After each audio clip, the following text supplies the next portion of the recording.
గుంటూరు జిల్లా చిలకవారిపాలెంలో దారుణం జరిగింది. భార్యను 5 ఏళ్ల కూతురుని హత్య చేసిన వ్యక్తి 6 ఏళ్ల కుమారుని తీసుకుని పరారయ్యాడు. దీనికి సంబంధించి పూర్తి సమాచారం మా కరెస్పాండెంట్ రవీంద్ర అడిగి తెలుసుకుందాం. రవీంద్ర, ఘటనకు సంబంధించి వివరాలంటే రవీందర్. ఇది దారుణమైన ఘటన ఈ రోజు నగరం మండలం చిలకవారిపాలెం గ్రామంలో చోటు చేసుకుంది. ఈ తెల్లవారుజామున ఈ ఘటన చోటు చేసుకుంది.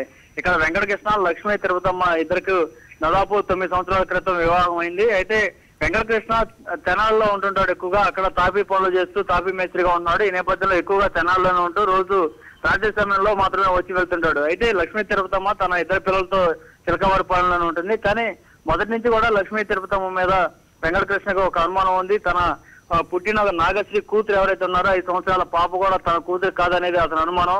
ఆ భార్య మరొకరితో వివాహేతర సంబంధం కొనసాగిస్తుందనే అనుమానం మొదటి నుంచి కూడా కొనసాగుతుంది. దీంతో ఇద్దరి మధ్య తరచూ గొడవలు కూడా జరుగుతున్నాయి. ఈ నేపథ్యంలో రాత్రి కూడా ఇదే విధంగా గొడవలు జరిగాయి.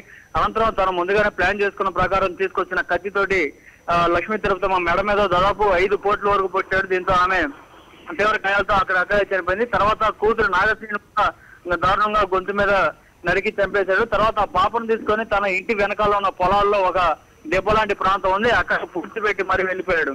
కేవలం తన కొడుకు యశ్వంత్తో వెంకటకృష్ణ అక్కడి నుంచి పరారయ్యాడు. అయితే యశ్వంత్ను కూడా చంపాడా లేదంటే తన వైపు తనతోనే చేసుకెళ్లాడా అనేది పోలీసులు ప్రస్తుతం వెతుకులాట ప్రారంభించారు. గాలింపు చర్యలు అయితే చేపట్టారు.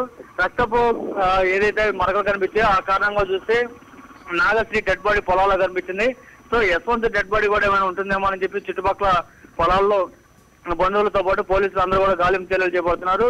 ప్రస్తుతం వెంకటకృష్ణ ఎక్కడున్నారనే దానికోసం పోలీసులు ఇప్పటికే 2 బృందాలను ఏర్పాటు చేశారు. 2 బృందాలతో పెద్ద ఎత్తున గాలింపు చర్యలు అయితే కొనసాగుతున్నాయి. మొత్తంగా అయితే ఈ రోజు తెల్లవారుజామున జరిగిన ఈ ఘటన అందరినీ కాస్త ఆందోళనకు గురి చేస్తుంది.